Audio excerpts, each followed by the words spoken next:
O problema de Tóquio está aumentando cerca de 300 mil toneladas por ano. Um quinto da Baía de Tóquio é ocupada por aterros em ilhas artificiais.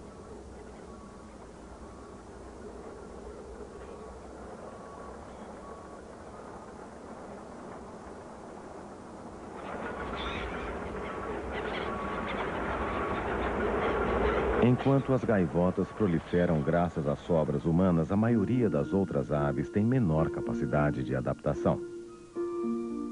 Esta área, que parece selvagem, é na verdade uma linha costeira preparada para projetos industriais na década de 60 que foram suspensos. Em 1978, a água da chuva se acumulou, a grama cresceu e formaram-se lagoas. E por fim começou a ficar parecida com a linha costeira original. Virou um refúgio para os animais selvagens. Mais de 10 anos passaram. A terra estava se transformando em planícies lodosas, lagoas de água doce e salgada, gramado e costas selvagens. Isso deveria ter sido um canal, mas os habitantes locais intervieram e apresentaram um projeto melhor, a criação de um santuário.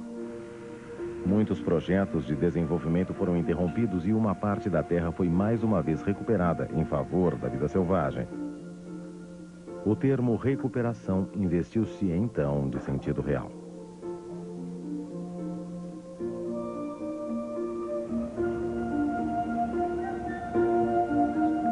Lagoas de água doce, alagados e manguezais foram dispostos de modo a criar uma variedade de habitats. E no meio foi construído um centro da natureza. Após 6 anos de trabalho, o Santuário de Aves Selvagens da Baía de Tóquio foi inaugurado. Um pequeno, mas importante refúgio protegido do furacão industrial.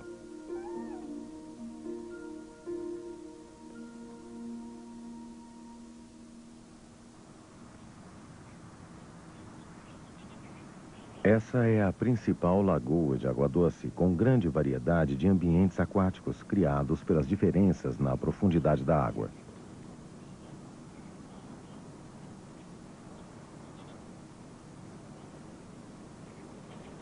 Daqui, a água sai canalizada através de um leito artificial.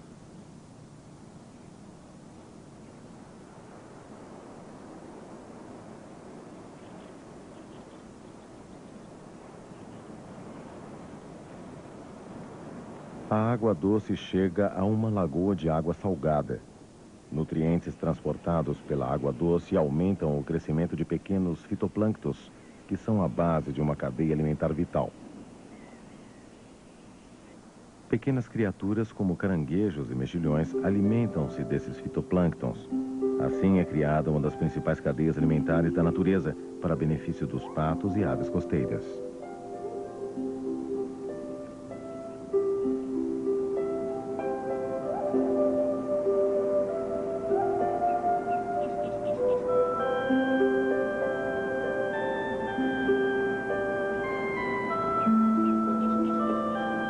Incontáveis formas de vida nascem nesse local. O fitoplâncton libera oxigênio que destrói os poluentes da água, limpando o oceano. Assim, o santuário ensina a ecologia viva para seus visitantes. Alguns sairão daqui com uma nova noção de ética em relação à vida selvagem.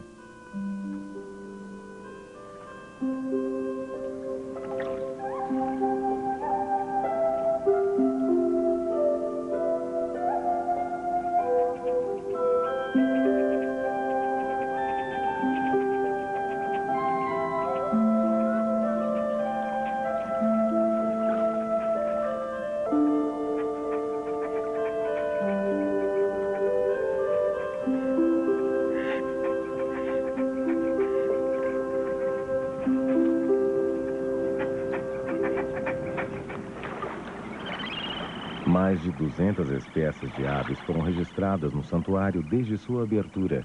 Algumas, ou migrantes, estão apenas de passagem, e outros, como o pequeno mergulhão, ficam para nidificar e criar seus filhotes.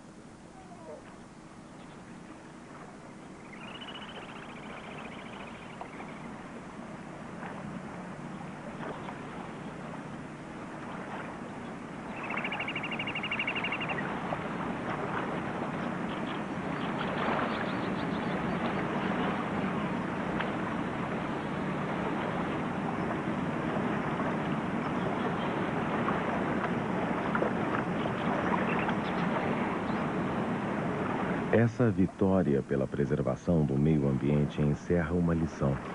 Pessoas comuns, tentando modificar a filosofia de crescimento industrial, têm poder de ação se trabalharem em conjunto.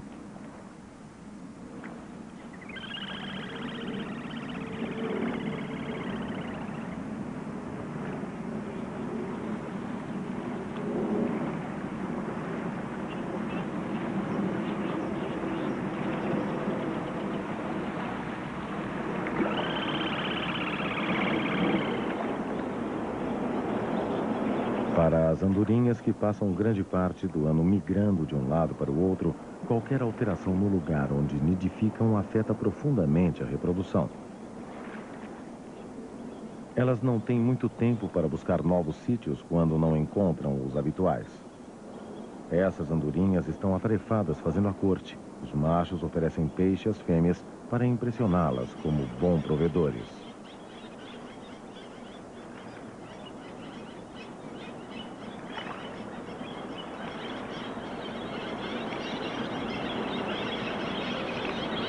Depois de terminada a corte, terão que se preocupar com assuntos sérios: a postura dos ovos e a incubação.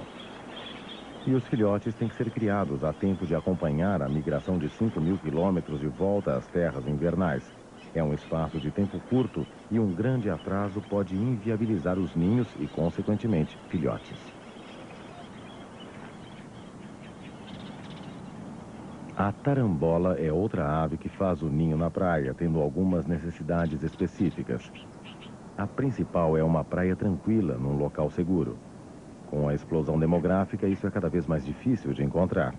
Entretanto, essas tarambolas estão aprendendo a tirar proveito da atividade humana, mudando para os poços de cascalho, jazidas e construções abandonadas.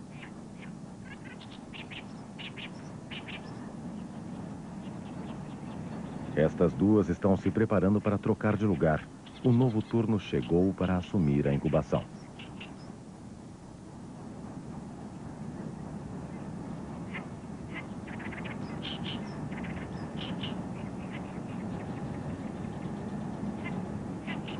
Enquanto isso, a colônia de aves de madeira, chamariz para as andorinhas, está sendo controlada de perto.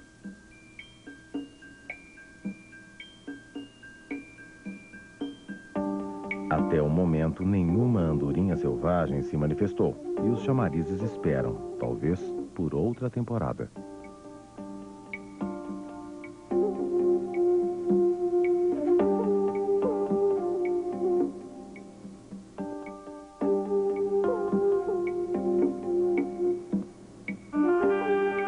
As andorinhas encontraram um outro local, um grande espaço vazio, ainda sem ocupação.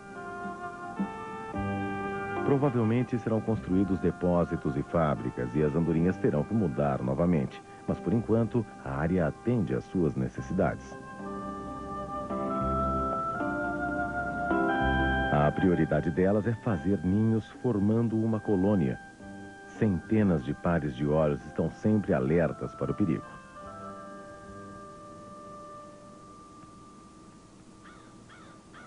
O perigo pode ser um corvo saqueador que vem em busca de ovos e filhotes. Mas as andorinhas são extremamente agressivas e voam muito bem. Elas atacam quem se aproximar da colônia, inclusive os seres humanos.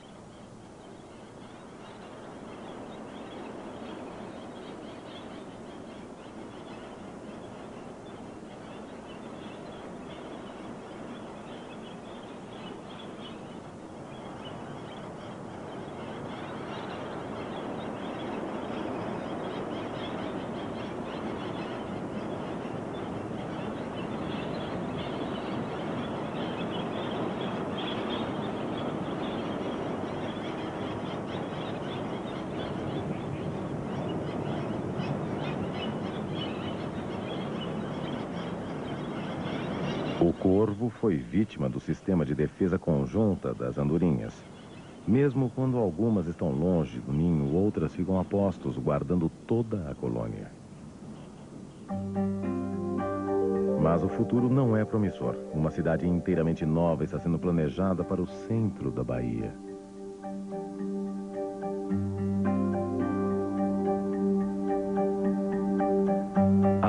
onde irão as andorinhas?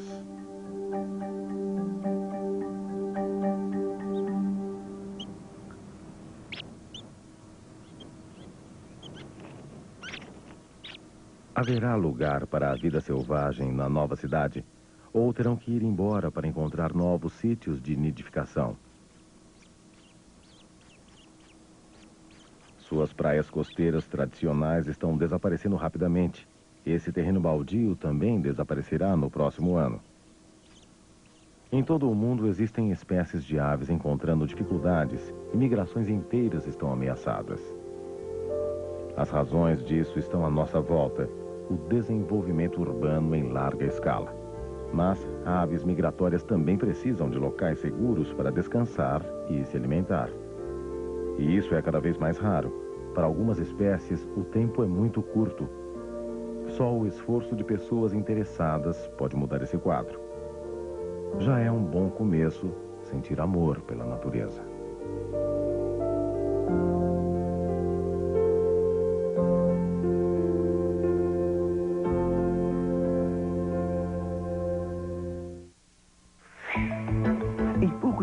Descobrimos mamãe e começamos a mamar com grande entusiasmo.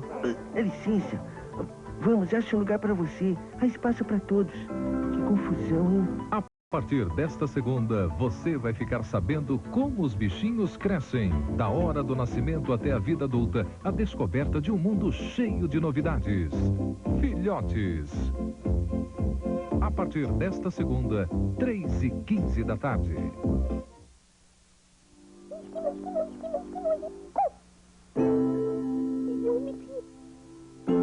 Todos os dias, você aprende e se diverte no universo mágico do Castelo Rá-Tim-Bum.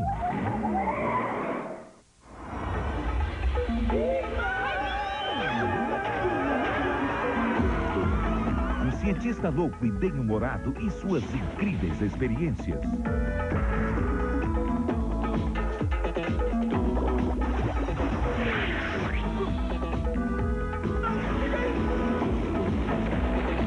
Fascinante universo da ciência você descobre com O Mundo de Big Man, de segunda a sexta, 7h30 da noite. De segunda a sexta. Eu não quero um monte de crianças brincando aqui enquanto estivermos fora, entendeu? Pai, não somos mais bebês. Sabemos nos cuidar, tá? Anos Incríveis, às 8 da noite.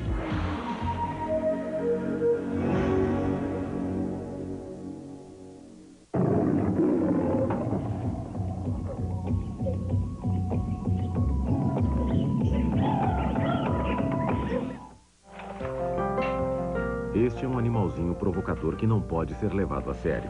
Nos bueiros das estradas da América do Norte, a luta continua. É o homem contra o castor, o garfo contra a madeira e a lama. Às vezes é difícil dizer quem está ganhando. Na cidade de Halliburton, uma represa de castores se rompeu, transformando um lago calmo numa torrente. Para enganar um castor é preciso pensar como ele. Michel Leclerc talvez seja o único especialista em castores do Canadá. Ele sabe lidar com este bichinho que é um dos símbolos da vida selvagem do país. Afinal, o castor conseguiu inundar várias estradas canadenses de costa a costa.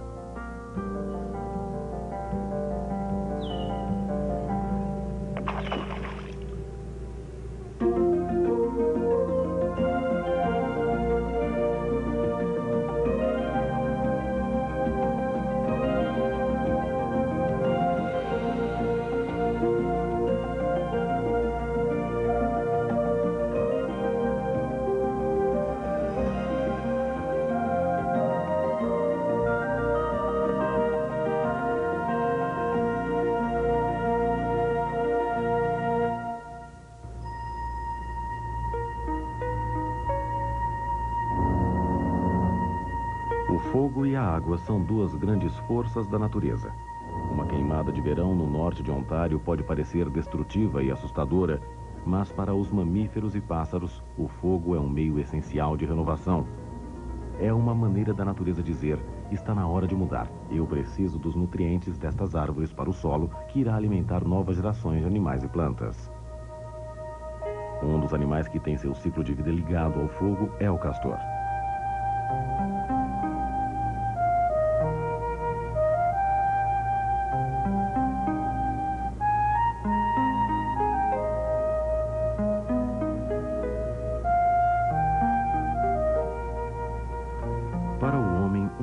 floresta queimada significa madeira perdida, mas para a natureza este é o começo de um crescimento dinâmico.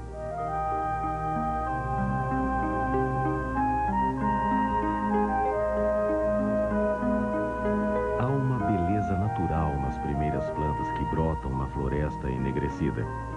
Elas estabilizam o solo e preparam a terra para as árvores que irão surgir.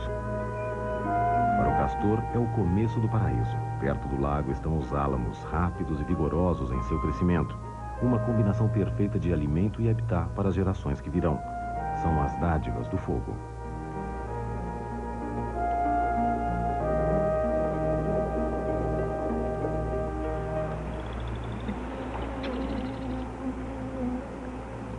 Os castores são os planejadores mais cuidadosos da natureza. Eles gostam que tudo esteja em seu lugar, como nós gostaríamos num mundo ideal.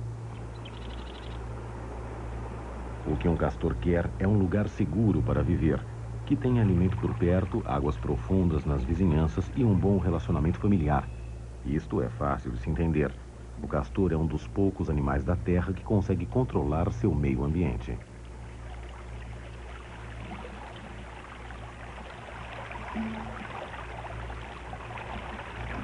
Sua habilidade na engenharia, no controle do curso das águas, é o segredo do seu sucesso. Se você observar um lago de castores, verá que toda noite a família emerge e fiscaliza a água mansa. O castor sempre escuta o som da água que corre e descobre correntes que não deveriam existir. A menor quebra na represa recebe atenção imediata.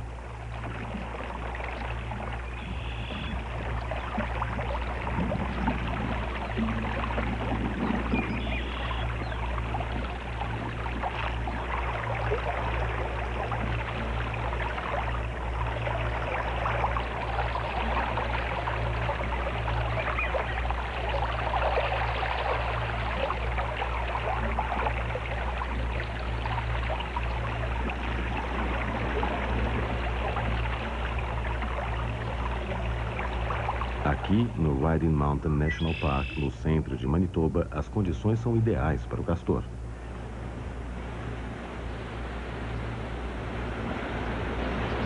Altas florestas de álamos criadas pelo fogo e uma quantidade imensa de árvores novas oferecem material de construção e alimento.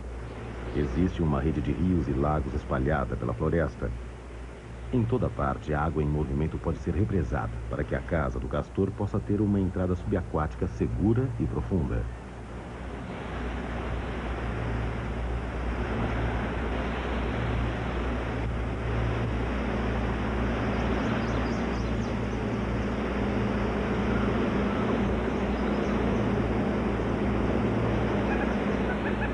Nos locais onde os castores precisam do acesso aquático até o alimento, eles criam canais com profundidade suficiente para nadar. Galhos e gravetos são escoados nestes canais com relativa segurança. Se necessário, os castores residentes aumentam a altura da represa para alagar terras próximas às árvores.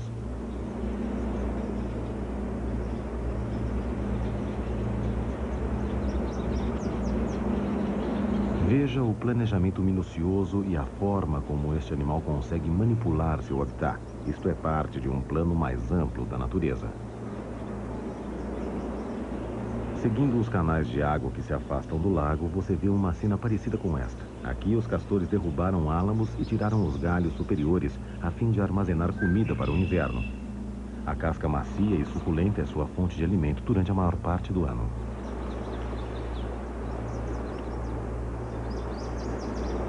No centro desta atividade está a casa da família com sua entrada no fundo da água.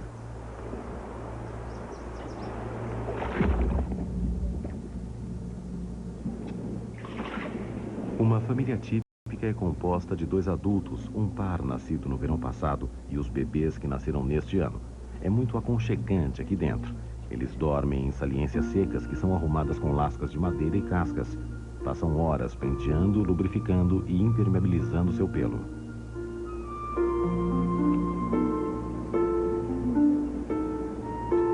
Os bebês já são ativos logo depois do nascimento. Todos os membros da família cuidam deles. A mãe os amamenta por 2 meses e com 1 ou 2 semanas de idade, eles já mascam pedaços de pau e comem folhas.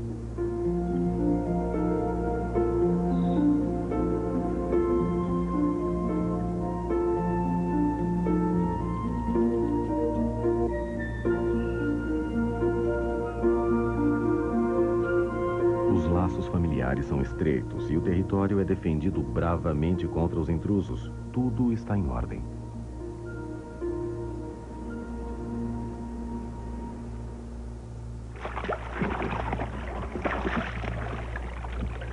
Os castores são oportunistas. Para eles, uma estrada que cruza um rio pode ser uma represa que só precisa ser consertada nos bueiros para a água não escapar. Fechar bueiros não era a ideia original dos engenheiros que construíram a estrada, mas faz sentido para o castor. Aqui no Riding Mountain National Park, a luta pelo controle de bueiros existe há muitos anos. É uma luta entre castores e os homens encarregados da manutenção.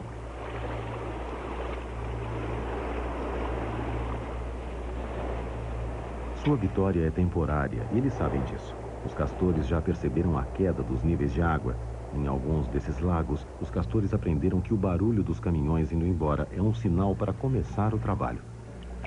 Em pouco tempo, o castor adulto já vê o estrago. Vem munido de pedaços de pau, lama e paciência. Nenhum bueiro é grande demais para ele.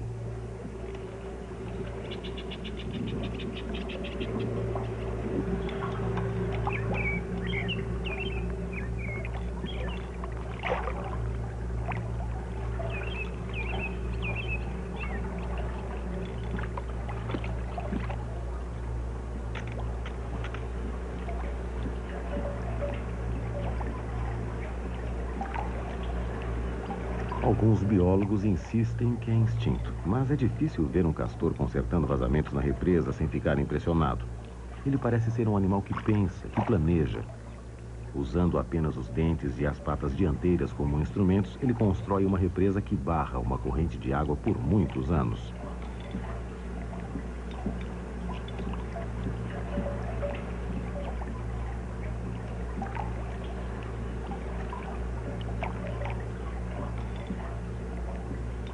Este castor destruiu um enorme trecho das margens do lago, tão grande que mal consegue nadar, mas está determinado a levar a carga até os bueiros.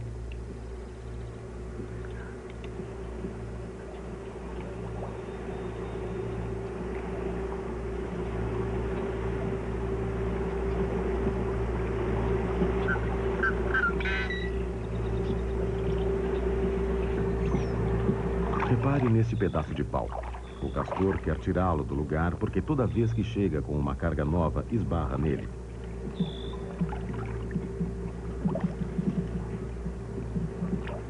Primeiro, o nariz diretamente no pedaço de pau.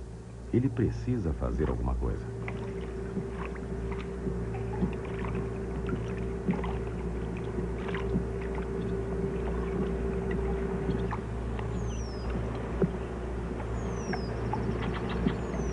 Este é um exemplo do que parece ser pensamento racional. Primeiro, ele coloca o pedaço de pau no lugar. Em seguida, corta a ponta e empurra para o lugar. Agora ele vai conseguir resolver o problema de esbarrar sempre no mesmo pedaço de pau.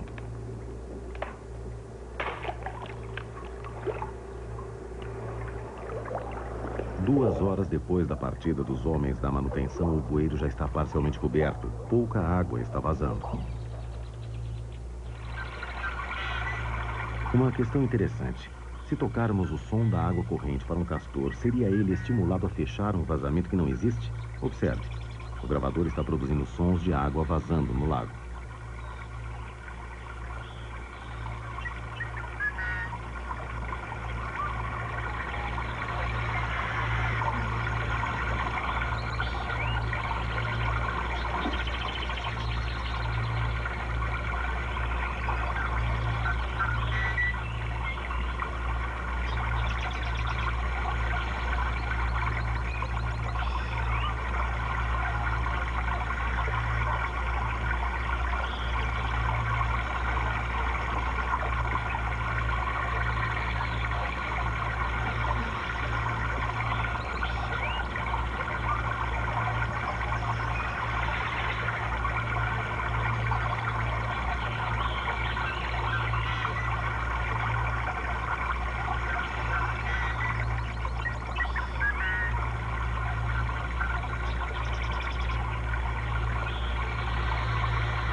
Não há vazamento, mas o instinto do castor é muito forte.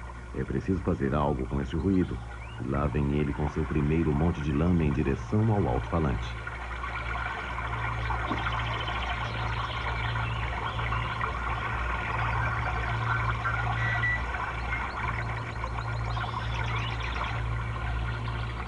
Acredita-se que a sensação de correntes em movimento e o som da água corrente estimulam os castores para a ação.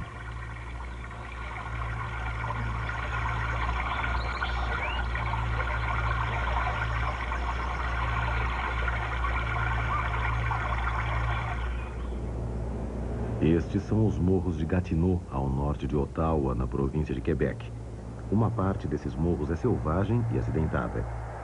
Os habitantes de Ottawa gostam muito deste parque que fica a poucos minutos do centro da cidade.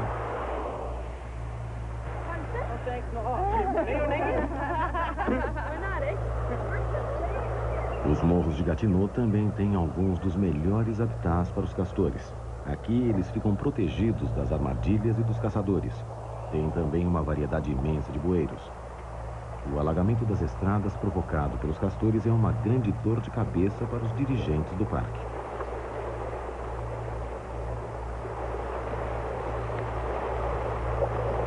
Mas no Parque Gatineau, os castores têm como adversário uma pessoa que os conhece bem e tem muitos truques para pegá-los. Michel Leclerc é um especialista.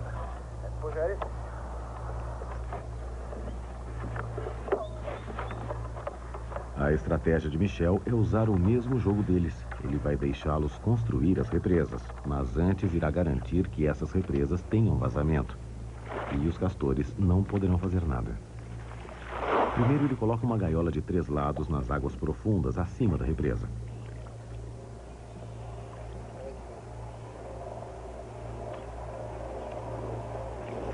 Em seguida, seu assistente coloca um cano plástico grande na gaiola com a parte aberta dentro da gaiola.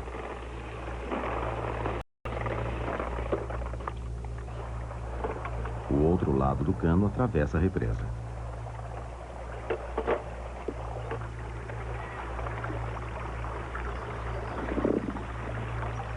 Assim, a parte inferior do cano está temporariamente fechada.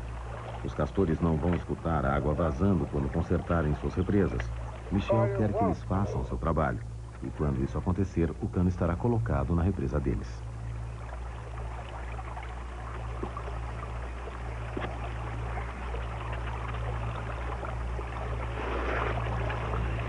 Está tudo pronto. Agora só depende dos castores.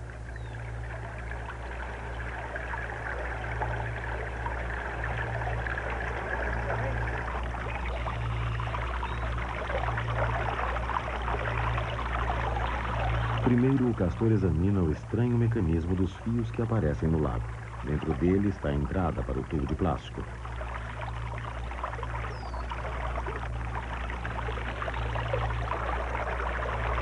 Em cima da represa rompida, a água corre através de uma vala perto da outra ponta do cano.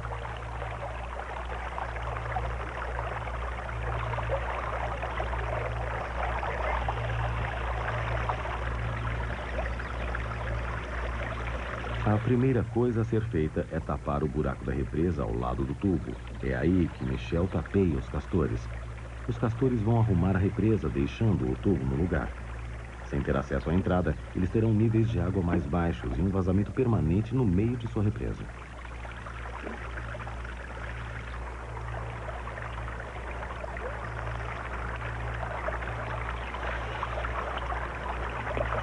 É uma maneira de controlar as enchentes sem matar ou caçar os animais.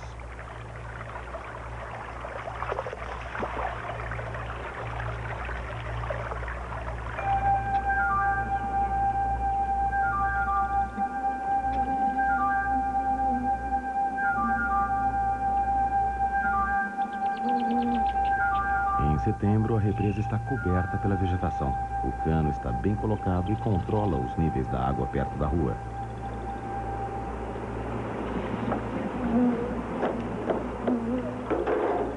Mas nem sempre acontece aquilo que foi planejado. Nos locais onde a água é rasa e a estrada é baixa, é mais difícil controlar os castores.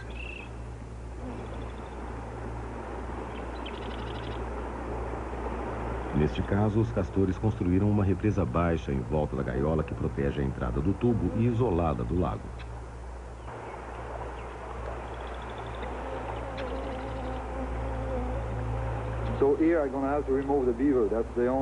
Depois de muitas tentativas de enganar os animais, Michel sabe que foi derrotado. A única alternativa possível é romper a represa, drenar a água alagada, caçar os castores e levá-los para um outro lago. Romper a represa, caçar os castores que aí moram, levá-los a outro lugar. Parece uma solução sensata, mas não é tão fácil quanto parece. Os animais terão que achar um outro lago, um território novo. Se outros castores tiverem a posse do território, os recém-chegados serão expulsos. E se isso acontecer no final do ano, os animais deslocados não terão casa nem comida no inverno. Algumas famílias serão desfeitas e aqueles que estiverem sozinhos poderão ser mortos por predadores enquanto procuram um abrigo.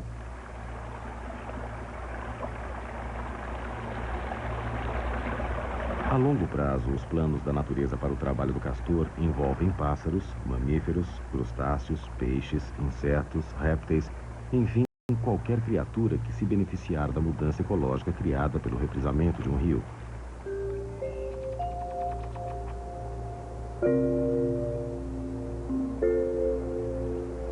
Nenhum outro animal produz tanto efeito em seu meio ambiente.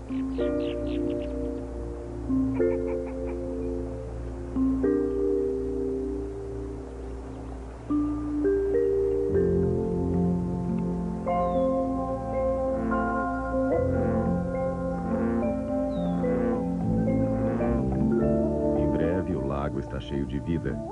Nestas águas frias do norte, a produtividade aumenta com o aquecimento da água atrás da represa. Os peixes se beneficiam do crescimento de plâncton e de outros invertebrados.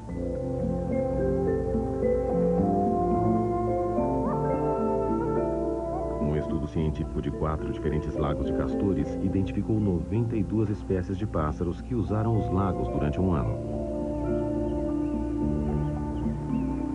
O alagamento das árvores cria um habitat aconchegante para a garça.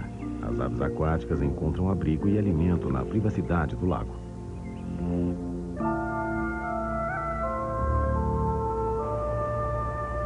Os pássaros que fazem ninhos em fendas, como os tiranos, as andorinhas e os pica-paus, também precisam destas árvores mortas.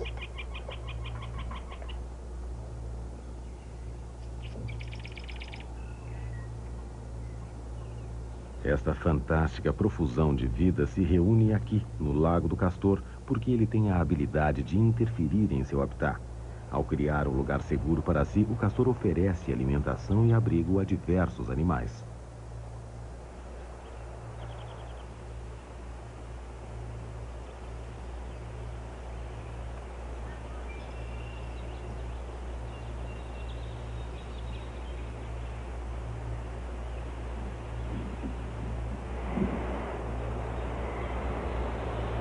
Mas o que acontece quando os castores vão embora, a represa é rompida e o lago drenado? É o começo de um novo capítulo. Durante anos, o lago acumulou ricos depósitos de terra que o rio trouxe. Dependendo da química do solo e do clima, novas espécies de plantas aparecem e criam um habitat diferente. Grama e junco crescem no lago seco, criando um prado onde veados e outros animais irão pastar. O rio pode mais uma vez atravessar o prado e no final a natureza seguiu seu plano original.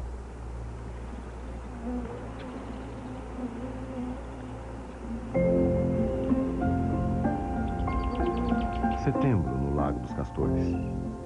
A chegada do frio apressa a organização para o inverno. Em poucos meses o lago estará congelado. O trabalho é duro, mas a casa está protegida com lama para evitar o frio.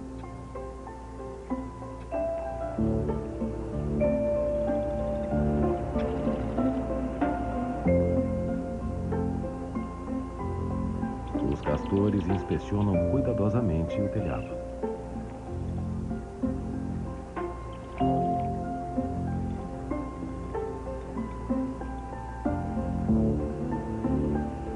Nas florestas de álamos ao redor do lago, a atividade também aumentou. Árvores foram tombadas, os galhos de cima cortados e levados embora para o estoque do inverno. É um tempo de grande perigo para os castores que ficam vulneráveis aos predadores da floresta, mas o trabalho tem que ser feito.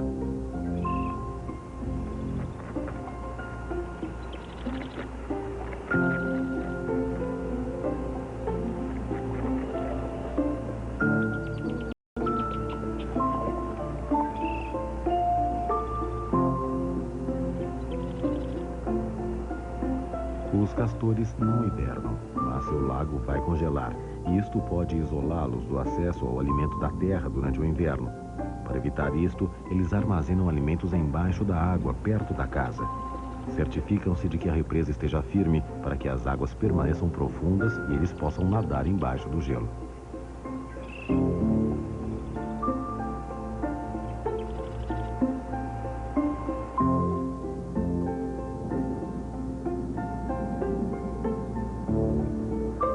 Planejamento e um extraordinário senso de organização garantem a segurança de suas casas no inverno.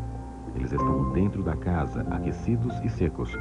Um buraco no chão lhes dá acesso ao alimento armazenado perto da casa.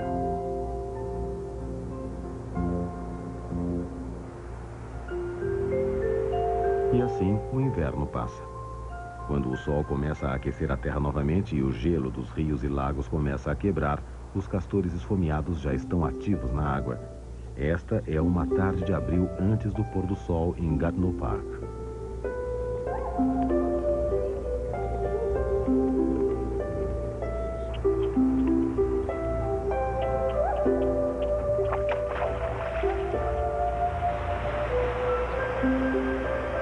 A água corre do alto das montanhas de Gatineau, levando a neve derretida.